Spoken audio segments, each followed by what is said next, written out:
Bom dia, irmãos. Bom dia. Obrigado. É sempre um prazer estar aqui e também um momento de exercício das minhas doenças, né? Já que eu sou hipertenso, tenho diabetes. Então, se fizer um exame agora, eles não têm ideia. Eles vão entrar em pânico.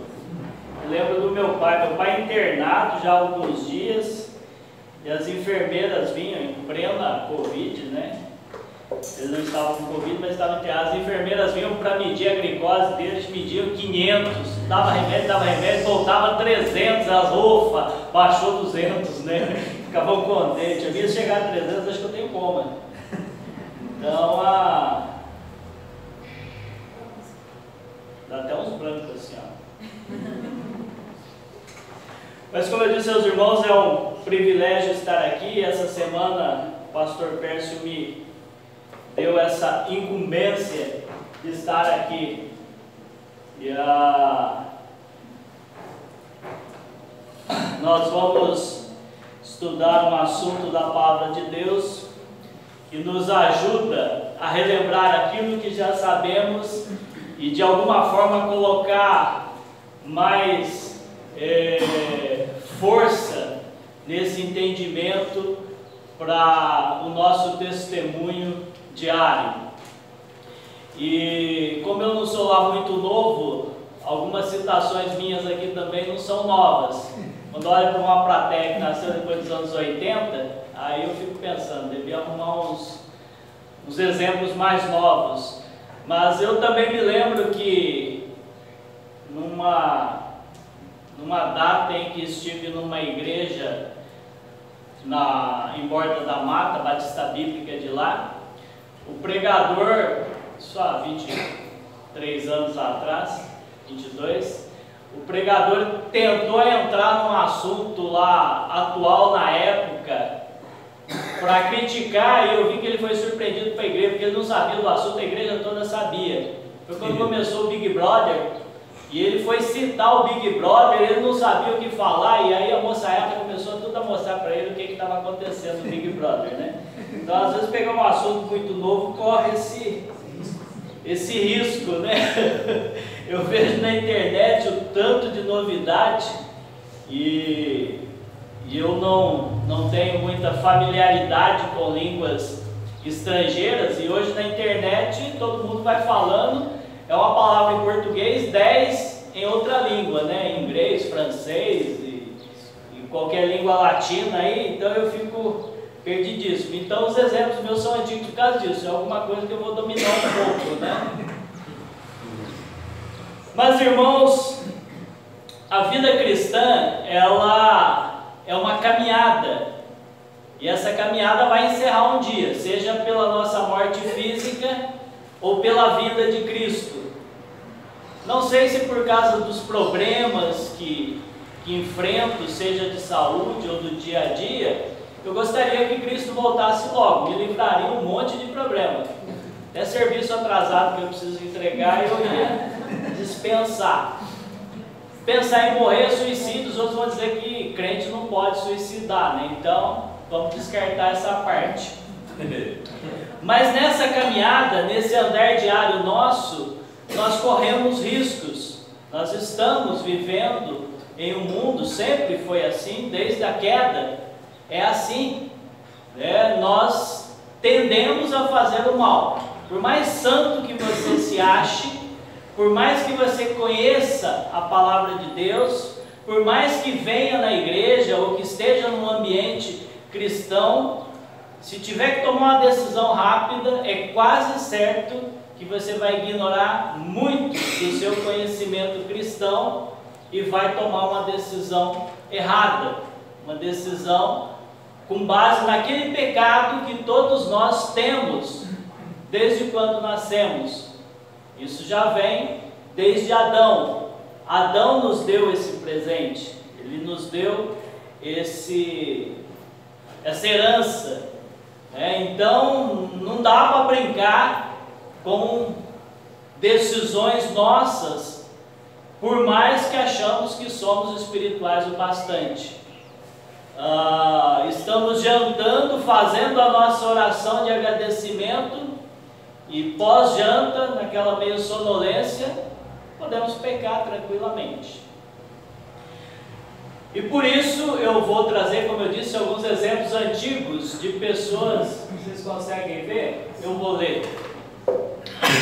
1987, um famoso pregador que fazia muito sucesso no mundo inteiro, chamado Jimmy Swaggart, ele esteve no Brasil e colocou 130 mil pessoas no Maracanã. Ele veio num evento da igreja Assembleia de Deus,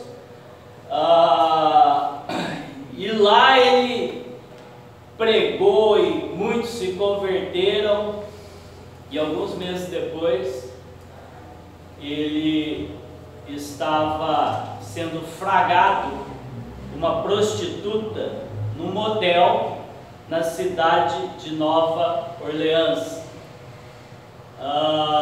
Esse homem foi uma coisa fenomenal nos anos 80.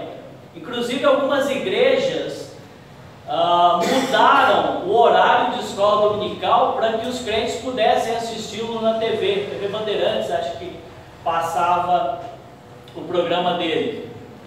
Ele ainda tem um império muito grande, e eu assisto os programas dele. Ele tem uma equipe musical muito boa. Se você tem parabólica da antiga, aquelas grandonas de 2,40 m, e tem um receptor digital, você vai conseguir pegar a programação dele. Ele tem um canal dele o dia inteiro lá pregando, prega a família inteira dele. E cantam também, cantam muito bem. Mas, numa pisada em falso nessa caminhada, ele destruiu a vida de muitos. Esse daí também é antigo, da minha época, 1990 agora, Caio Fábio, um ícone brasileiro dos anos 80 a 90, até 90 e pouco. Na época em que a Rede Globo não dava abertura para chamados evangélicos, Caio Fábio era consultor religioso da Globo. Tinha um assunto muito difícil, eles iam perguntar para o Caio Fábio o que é isso, né? O que o crente diz sobre isso. E a Caio Fábio também, na época em que as igrejas passaram por um movimento de, vamos dizer assim, divisão, e que surgiu fortemente o neopentecostalismo, com a abertura das igrejas chamadas comunidades, Caio Fábio pregou ferozmente, ponto a ponto, tudo o que essas igrejas pregavam aqui em Águas de Lindóia, numa conferência missionária com o título Batalha Espiritual. Ele pregou sobre Apocalipse capítulo 4, e até hoje eu fico arrepiado de me lembrar da mensagem dele sobre esse assunto. Se você for bom na internet, vai pesquisar a Batalha Espiritual, Apocalipse capítulo 4, Caio Fábio é capaz de encontrar pelo menos áudio dessa época. E me lembro que, como jovens na época, nos reunimos para assistir as fitas. Não sei se vocês chegaram a conhecer, tinha um negócio grande assim, chamada fita VHS, colocava num outro trem chamado videocassete e assistia de 4 cabeças. Eu tenho de 7 cabeças lá no escritório. Se você não conhece, não sabe o que é cabeça, vai lá, você não vai ver a cabeça, mas vai ver o videocassete. E se você não conhece VHS, fita cassete, lá no escritório eu tenho. E funciona, tá? Mas eu me lembro de jovens nos anos 90 reunidos em alguma casa assistindo Batalha Espiritual com Caio Fábio. E eu tenho uma coleção de livros dele ainda. E ainda gosto dele, apesar de ele ser muito louco, só falar besteira, ele ficou depravado, não tem pudor mais. mas ele é um crítico do Silas Malafaia, e eu gosto disso daí, sabe?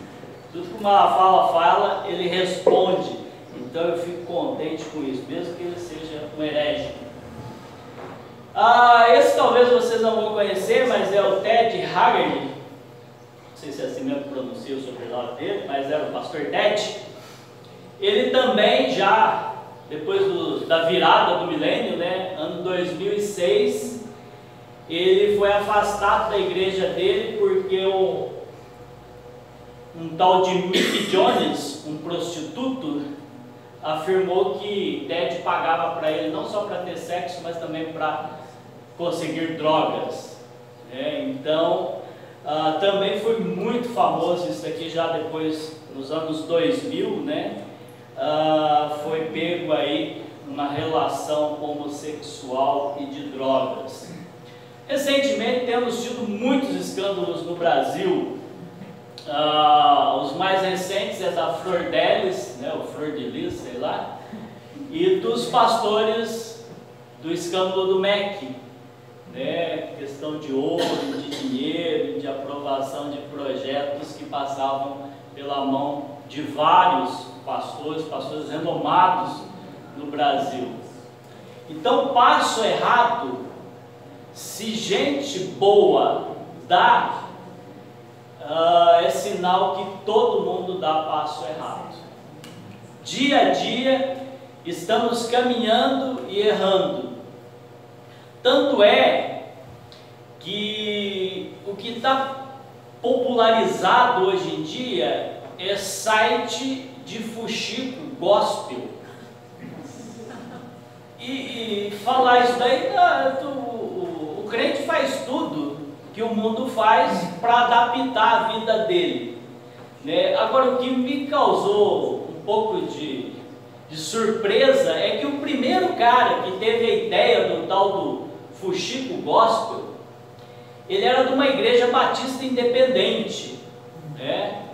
Eu não sei quantos sabem, mas quando fala assim, igreja batista, né, é um monte de igreja batista, cada uma é de um jeitinho, né? Então, em Jacutinga, por exemplo, nós temos a Batista da Convenção, que é aquela do pastor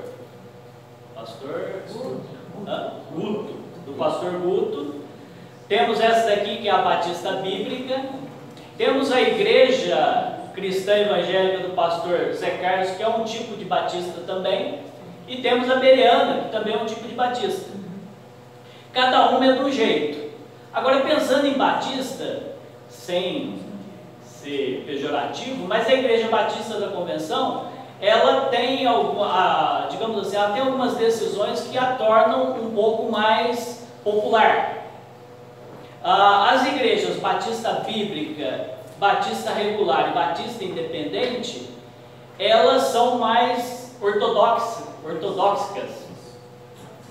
E a Batista Bíblica em Jacutinga, ela tem um pouco mais do contexto da cidade. A maioria de nós veio de uma igreja presbiteriana, quer dizer, a liturgia nossa é igual à presbiteriana, a da Batista da Convenção é igual à da presbiteriana, porque a presbiteriana é a mais velha da cidade, então quer dizer, a maioria já passou por lá. Então o que aprendeu foi lá e trouxe para as outras igrejas. Mas a Batista Regular e a Batista Independente, elas são bem fechadas, né? Algumas não tem nem bateria, os pastores pregam de terno, as mulheres usam saia, independente é mais ou menos isso daí. E um cara dessa igreja que teve a ideia de fazer o primeiro site de fuxico gospel, né? Constantemente ele é ameaçado de morte quando conta alguma coisa que acontece, e ele põe lá, né, o erro do pastor é cantor, qualquer coisa assim. E aí, depois ele põe, quando a pessoa pede perdão, eu errei mesmo, mas eu vou processar esse site que falou a verdade de mim aí, tá? Mas tem muitos escândalos. Os escândalos agora estão nas separações dos casais que cantavam junto, né? Então era uma dupla lá de cantador gospel e agora já estão incompatíveis nas suas vidas e acabam se separando. Então, o tempo mostra que pessoas são influenciadas pelo momento que o mundo oferece, e por causa do pecado que há em nós somos cativados ao erro, né? Seja na questão financeira, seja na questão do poder, ou seja na questão do sexo. Grandes homens e mulheres cristãos caíram, né, por essas oportunidades que o mundo deu e aflorou o pecado que há em cada um. E isso faz com que nós percamos um pouco a nossa identidade. É difícil conversar com as pessoas hoje. Eu tenho um companheiro de acampamento e ele é da Igreja Universal. É difícil conversar com ele, porque o contexto de igreja dele é um contexto muito diferente do meu, né? Eu tenho que admitir que Deus me deu muito privilégio na vida eclesiástica, em ambiente eclesiástico. Parece que os melhores pastores que passou por essa cidade, eu conheci e estive próximo deles. Pelo menos na época que estavam em Jacutinga, eram boas referências, bons testemunhos e excelentes pregadores da palavra de Deus. E parece que isso me acompanha.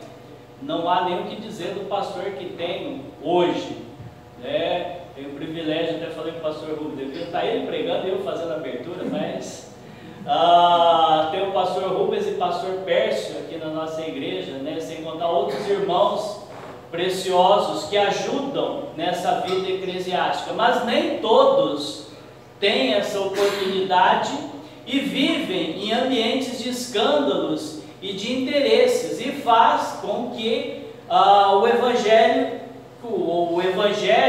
seja algo meio que sem identidade. Não dá para você afirmar igual antigamente, né? Fulano é crente e ponto. Seja pela roupa que ele usa, seja pelas palavras que ele diz ou não diz, né? Ou pelos ambientes que ele frequenta,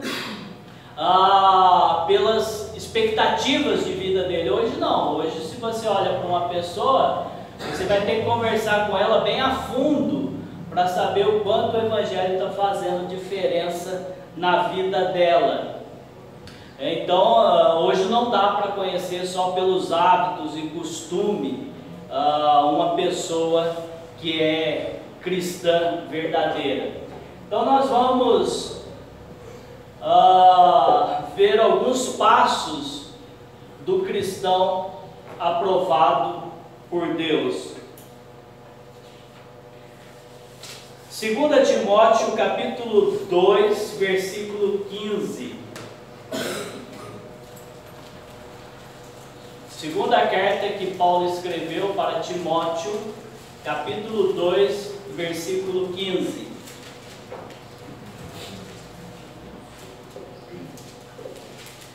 O texto diz: procura apresentar-te a Deus aprovado, como obreiro que não tem que se envergonhar, que maneja bem a palavra da verdade.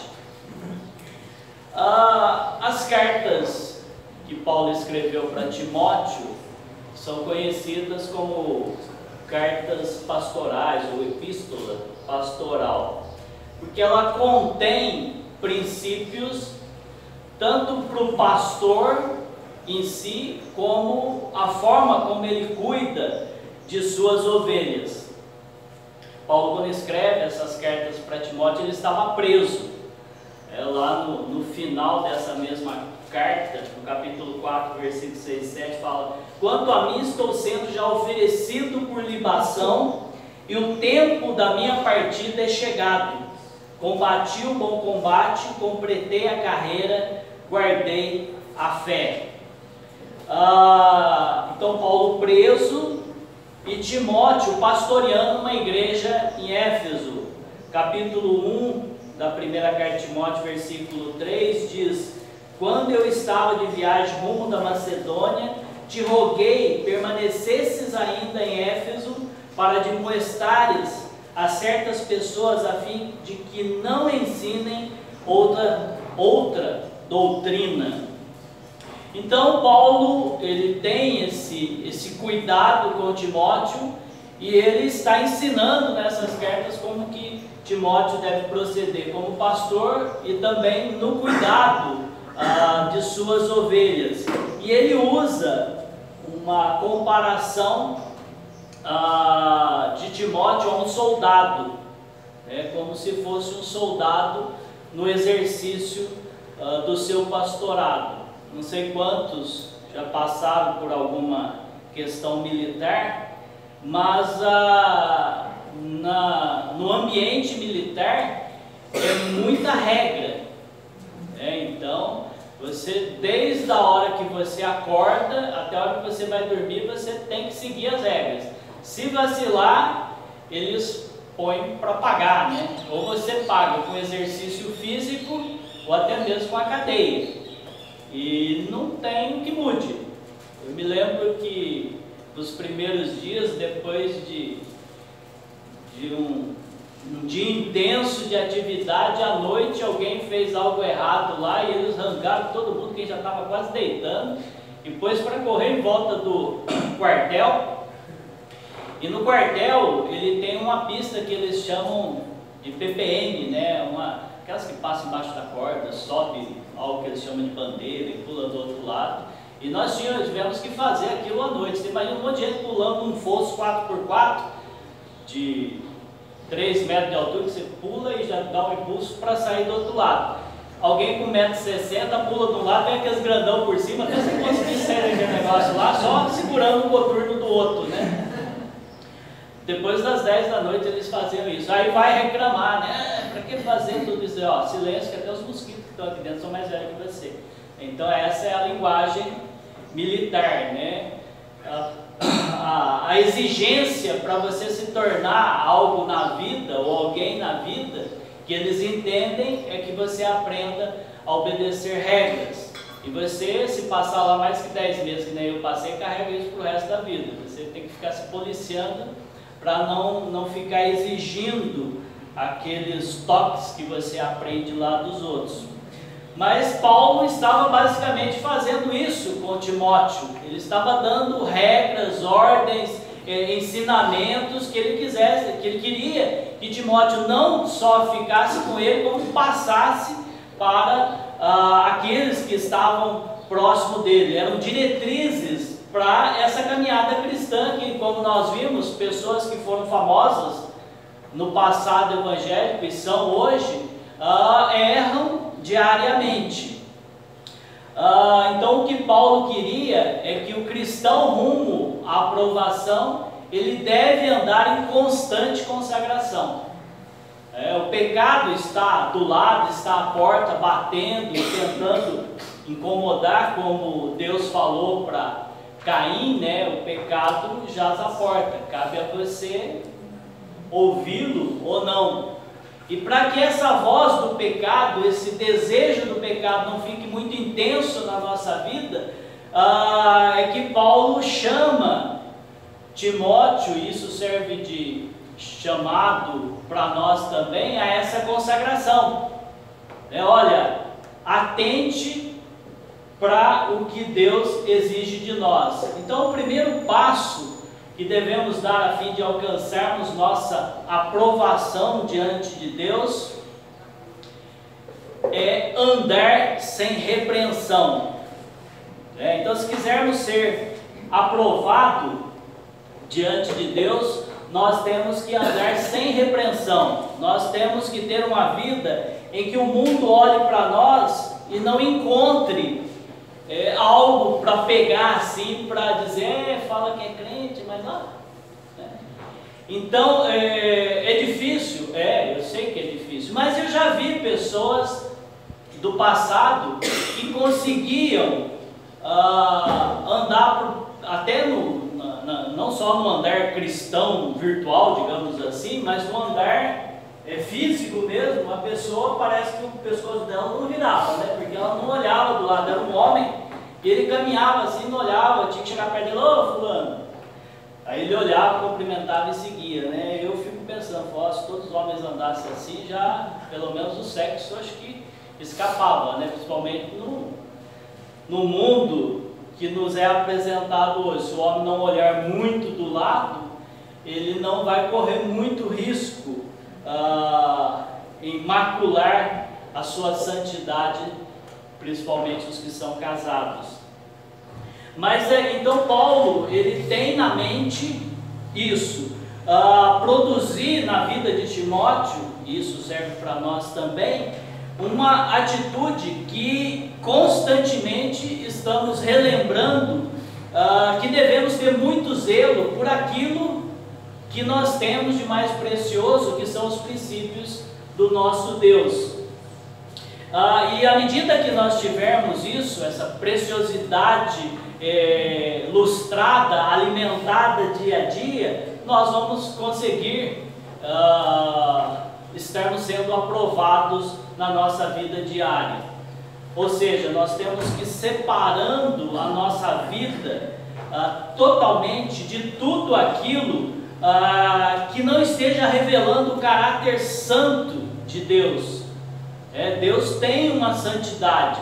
A santidade de Deus é tão grande que se Deus tivesse, digamos, de alguma forma, isso é só uma hipótese, não acontece dessa forma que eu vou dizer, mas se Deus chegasse aqui numa figura e olhasse para qualquer um de nós, diretamente seríamos fulminados, porque Deus é santo e nele não tem como o pecado estar próximo. O que nos salva pelo fato de Deus estar aqui hoje e não sermos fulminados é Cristo Jesus, porque a morte de Cristo na cruz, o sangue derramado que nós tanto falamos, ele faz um véu diante de Deus, que Deus, quando olha para mim, ele não me vê diretamente porque eu estou com pecados, ele vê filtrado pelo sangue de Cristo, e isso me mantém vivo e me dá salvação para estar eternamente diante dele. Fora isso, eu seria consumido. Então, o que temos que ter em mente é um Deus assim, que não, digamos assim, ele fulminaria o pecado na primeira instância, né? A hora que olha, ele já fulminaria. Ele não faz isso diretamente porque ele tem um plano que está em execução através de Jesus Cristo, e a todos quanto aceitam a Jesus Cristo vão ser isentados dessa fulminação. Mas a Bíblia diz que aqueles que não aceitam já vão estar dentro desse julgamento, e não é uma fulminação que dizima, acaba, mas que faz sofrer eternamente. Então, quando Paulo está falando, olha, não seja irrepreensível, não tenha repreensão do mundo, né? O mundo não olhe para você e veja seus defeitos. Ele está tentando buscar no que Timóteo aprendeu essa ideia, um Deus santo que não suporta o pecado. Então, pensando num Deus assim, a minha caminhada, o meu andar tem que ser um andar puro, né? Um andar, como Paulo mesmo diz em Romanos capítulo 12, versículo 1, né? Que o nosso corpo seja oferecido como um sacrifício vivo, né? Estou morrendo tempo a tempo para honrar ou para fazer brilhar a luz de Cristo, de Deus na minha vida, né? Um sacrifício vivo, santo e agradável, que é o que Deus espera de nós. A ideia de Paulo não é que essa atitude de Timóteo seja uma experiência de um momento, mas uma experiência contínua, toda hora, todo momento, seja no nosso trabalho, seja na nossa vida familiar, seja na nossa vida educacional, né, estudantil, seja no nosso momento de lazer. Isso é um esforço constante. No lazer, na escola, onde a maioria das pessoas que estão naquele ambiente não estão, digamos assim, na presença desse Deus Santo que conhecemos, e como consequência dessa distância de Deus, elas estão mais suscetíveis a piadas ou a movimentos ou citações ou situações pecaminosas. Isso pode nos influenciar digamos assim, diretamente. Então nós temos que estar atentos o tempo todo, não só quando estamos na igreja lendo um versículo desse e ouvindo o ensinamento em que devemos, agora eu vou me santificar. Não, a hora que acaba a escola dominical, a hora que acaba o culto e saímos para a rua, né? E vamos lá trocar figurinha da Copa. Agora a moda é trocar figurinha da Copa, tem para trocar, tá? E aí tem aquele rapazinho que é mais desbocado, pô, aí solta um palavrão, né? Aí você tem que estar atento a isso também, tem que ter esse esforço constante para não ser contaminado. Timóteo era o líder da igreja e ele tinha a obrigação disso, e como líder da igreja tinha obrigação na vida dele e tinha obrigação de falar com os outros. E nós, de alguma forma, mesmo que não somos líderes de igreja, não estamos em alguma posição de destaque, nós temos uma condição, conforme Pedro mesmo fala, de sacerdotes diante de Deus. Então, digamos, a nossa vida é uma vida que tem que dar esse testemunho diário diante das pessoas. Já citei Pedro várias vezes, né? Mas ele faz essa lembrança às pessoas para que elas se cuidem em dar um bom testemunho, a ter uma vida, digamos assim, que demonstre essa irrepreensibilidade, né, o que não das pessoas. Um casal bíblico famoso, né, que é Isabel e Zacarias, eram irrepreensíveis, né, eles tinham uma condição boa. Então, irrepreensível é aquele que não possui nenhum tipo de engano, né, que não é induzido e não induz ninguém ao erro. Ele não toca em coisas imorais ou impuras. Ele não tem má fé nas suas atitudes. Por isso, a nossa aplicação é apresentar-se aprovado a Deus é ser irrepreensível nas atitudes e palavras e ser separado das tendências pecaminosas mundanas. O cristão rumo à aprovação deve andar em constante consagração. O segundo passo que devemos dar a fim de alcançarmos nossa aprovação diante de Deus é não se envergonhar de Deus. Eu achei interessante no meio de um versículo tão forte que fala da aprovação e do manejo da palavra de Deus, no meio ter essa questão de envergonhar-se. Eu fico pensando, envergonhar da palavra. Antigamente, crente, quando ia em restaurante, orava antes das refeições. Hoje eu não oro. Em casa eu oro, mas no restaurante eu não oro. Porque no restaurante ficava orando, ficava assim, né? Senhor Deus, obrigado por essa comida, para que as pessoas não vissem que estava orando. A maioria fazia isso, com exceção do seu Daniel Templeton, que acho que todo mundo conhece, que ele chega em qualquer lugar, qualquer hora, com quem estiver lá, e vamos orar, irmão? E ele ora, ele vai no escritório, a hora que ele chega a gente olha, 5 para 5, não podia vir às 4, mas ele chega às 5 para 5 com 50 assuntos para conversar. E no final ele ora. Irmão, posso orar? Pode. Graças a Deus, é um que vai lá e ora, né? Agora tem mais irmão orando, mas eu não posso desprezar uma oração do irmão precioso. Outro dia ele chegou lá, conheci o rapaz do cartório do lado, que bênção, o Craito, né? E vamos lá para você conhecer ele. Eu fui lá, vamos orar. Eu falei, nossa, eu diminuí, né? Aí eu entendi a vergonha aqui, né? Eu diminuí com aquilo lá, mas daí eu pensei, falei, bom, quem vai orar é ele, né? Eu só estou junto aqui, né? E ele orou, e o rapaz até falou amém junto ali, né? Eu falei, olha, esse não sente vergonha do Evangelho, né?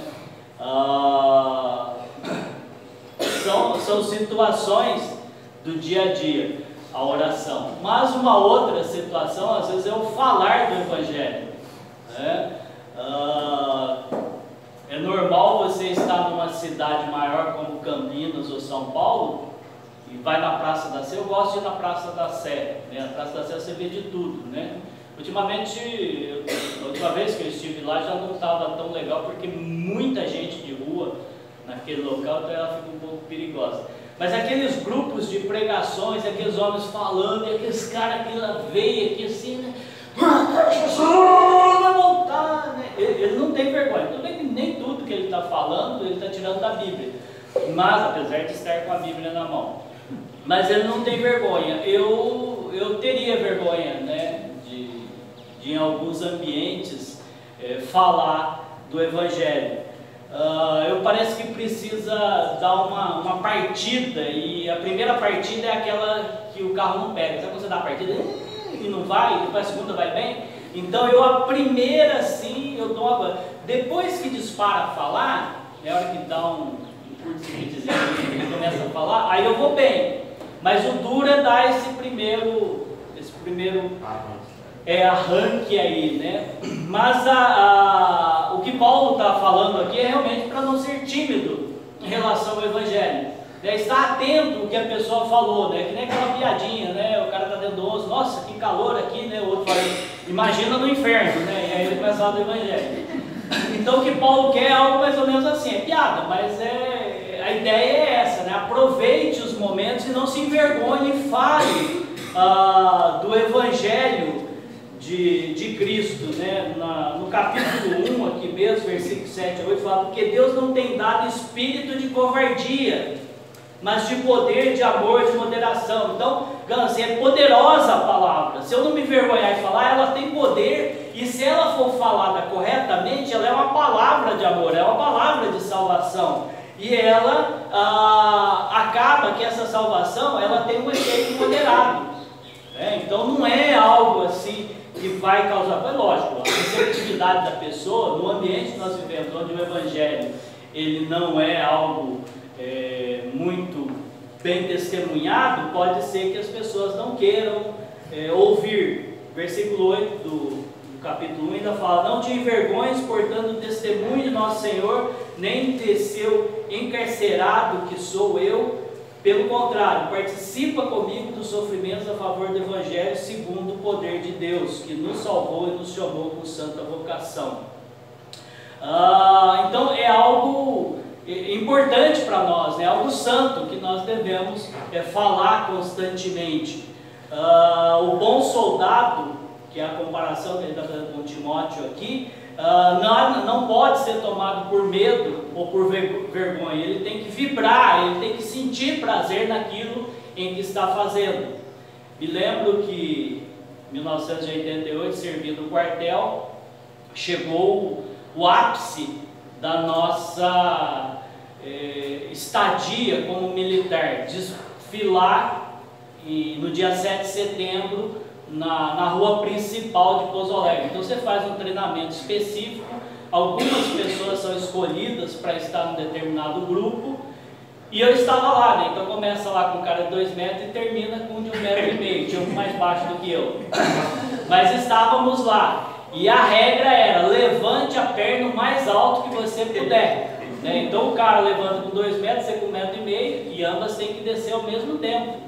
Então você treina isso daí, né? Que você, naquele barulho de você escuta a corneta e você vira para um lado, vira para o outro e vai desfilando, e o pessoal batendo palma. Isso é o ápice para um soldado. A vida cristã também é isso. Lemos a Bíblia, aprendemos da Bíblia e nós apresentamos o que temos de melhor para as pessoas. O que eu tenho de melhor? A minha salvação. Tem ideia do que é que eu sinto quando eu penso que você fala que o mundo vai de mal a pior? Eu penso, o mundo vai de mal a pior até mais do que isso daí, desde Adão. Porém, por pior que ele esteja, o mundo está em declínio, mas eu estou em subida. Ou morrendo, ou Cristo me buscando, eu estou livre de tudo isso que o mundo apresenta. Então, nada de se envergonhar do Evangelho. Devemos nos impressionar, ainda dentro desse assunto, com 2 textos. Marcos quando relata uma fala de Jesus, Jesus falando que quando ele voltar, ele vai se envergonhar daqueles que se envergonharam dele, né? Ele vai deixar a parte. E Romanos 1,16, Paulo fala que não se envergonha do Evangelho. Então, não devemos ter vergonha do Evangelho, e a nossa aplicação nesse ponto aí é não se envergonhar do Evangelho, é testemunhar de Cristo para qualquer pessoa, assumir uma postura cristã em qualquer circunstância e local. Como o pastor Rubens falou, né, todo pregador tem 3 pontos, então nós vamos ao nosso último ponto. O cristão rumo à aprovação deve andar em constante consagração. O terceiro passo que devemos dar a fim de alcançar nossa aprovação diante de Deus é: o cristão rumo à aprovação deve andar sem da sã doutrina se desviar. É o finalzinho do versículo 15 aqui, né? Não desviando daquilo que a Bíblia diz.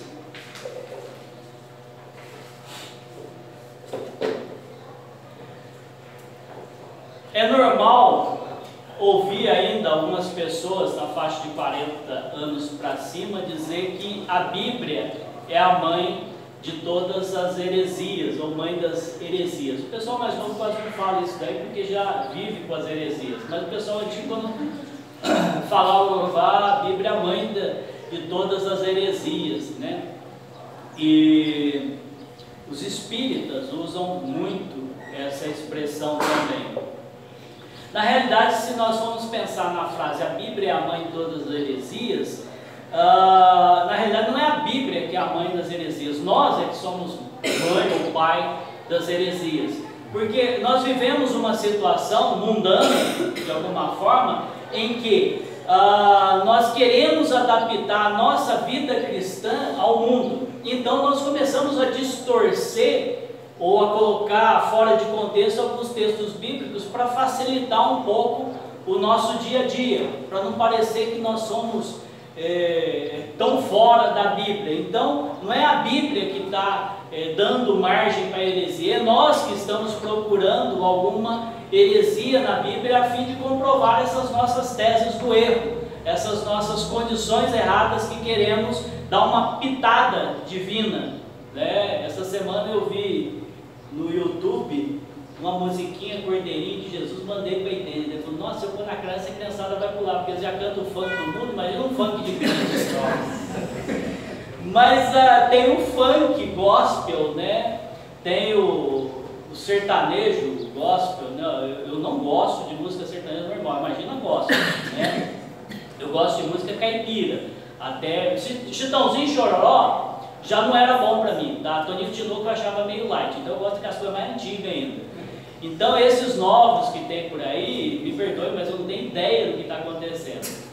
Ah, mas você não ouve? Eu ouço porque eu ligo o rádio lá e não vou ficar mudando a cada música ruim que toca, né? Mas quando eu consigo pegar uma rádio que toca uma música, eu não falo de porque eu gosto, também vai causar escândalo, mas que toca uma música que eu seja, que eu vejo que ela é agradável, ele fica ali. Depois vem a ruim também, mas aí não dá para ficar mudando, né? A gente ouve muita música que não é brasileira, né? E antigamente tinha um comercial, quando o brasileiro não dominava outras línguas, né? Eram poucas pessoas. Hoje, com exceção de mim, a maioria fala bem inglês. Mas daí um camarada viu uma música bonita e ele foi lá e ofereceu para a namorada dele aquela música. E ela ligou o rádio, tudo, né? Oferecimento musical para fulano de tal. E tá ela ouvindo, quando vê, ela lascou um tapa na cara dele, que ele caiu de costa, né? Ele falou: não, aconteceu uma música linda dessa, você sabe o que a música está falando? Então é mais ou menos assim, a gente acha bonitinho e fica ouvindo, né? E eu fui acampar de sexta para sábado, então eu faço um vídeo pequeno e procuro uma música bem antiga para o YouTube não censurar ela. Então eu pego música antes dos anos 70, que daí o YouTube fala: ó, tem restrição, mas ninguém está pedindo para você tirar. E aí eu pus uma música lá, e uma música muito bonita, embalou a mocidade que tem mais de 50 anos. E aí eu estava lendo a história dela, né, depois de passar vergonha. E aí fala, a música não tem nada a ver com o Brasil, né? É um grupo holandês, The Walkers, se eu não me engano. É alguma coisa do Rio Bravo lá que chama a música. Então ele está falando dos negros que eram escravizados, cortando milho ou cana nos Estados Unidos, e depois eles levaram a música para lá e adaptaram ela. Mas não tem nada a ver com o contexto brasileiro, mas ela é bonita, e o pessoal, quando você lê lá no YouTube os comentários, o pessoal até chora, né, de lembrar que aquela música embalou os romances dele. Mas quando nós não entendemos alguma coisa, nós ficamos numa situação dessa, né? E na Bíblia, quando nós entendemos e ele incomoda, aquele assunto incomoda, nós damos uma forma de dar uma amenizada. Então procura um outro versículo, às vezes meio fora de contexto, para que nós não precisamos manejar bem a palavra de Deus, né? Aqui nesse versículo 15 diz que maneja bem a palavra da verdade. É o real conhecimento do que a Bíblia fala, do que a Bíblia está expondo da vontade de Deus para a nossa vida. É não ter qualquer desvio dessa doutrina santa e imaculada que tem na sua palavra. Não podemos ter distorção disso daí, não podemos pegar uma interpretação própria nossa para um assunto, né? Por uma questão humana ou egoísta de querer provar que aquilo que estamos fazendo está certo. É algo reto, totalmente coerente com tudo que a Bíblia vem falando. De Gênesis a Apocalipse é uma história só. Em Gênesis há um mundo que Deus criou, em Apocalipse há uma nova terra, um novo mundo que Deus está criando, e uma vivência entre altos e baixos com a vida dos personagens que erram, assim como nós erramos, sendo expostas para nós, talvez termos isso como conforto de que podemos errar, mas também podemos nos reconciliar com o nosso Deus, mas tem um plano traçado que é a salvação em Cristo Jesus, e isso vai finalizar lá em Apocalipse, com a salvação daqueles que creem nisso daí. Então, esta é a verdade a respeito de Deus, e esta é a santificação que Deus quer, a que está na sua palavra. Quando nós olhamos para uma situação bíblica e ela nos incomoda, nós temos que mudar a nossa vida e não a forma de interpretar a palavra de Deus. Manejar bem a palavra da verdade é saber defender biblicamente a fé cristã e não desviar dessa doutrina que é sã, é sarada, ela não tem defeito, porque é o nosso Deus quem nos deu. Concluindo, o cristão rumo à aprovação deve andar em constante consagração. Efésios 4, versículo 1, o mesmo apóstolo Paulo fala: rogo-vos, pois eu, o prisioneiro do Senhor, que andeis de modo digno da vocação a que fostes chamados.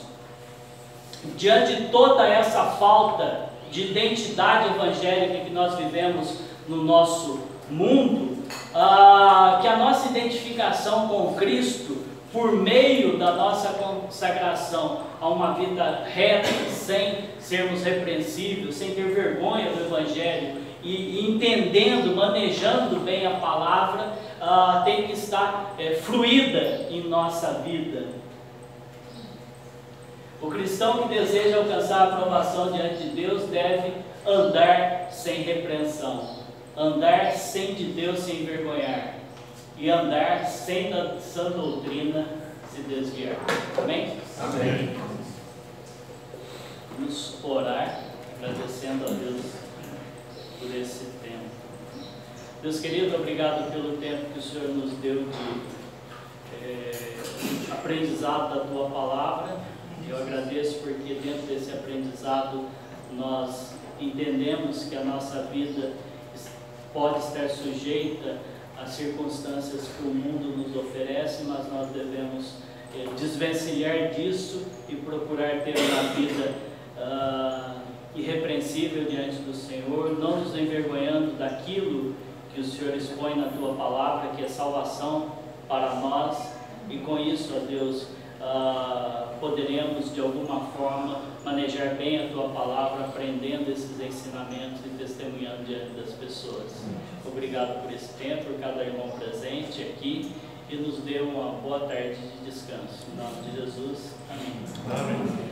Tarde de descanso para quem descansa, né? Quem trabalha, bom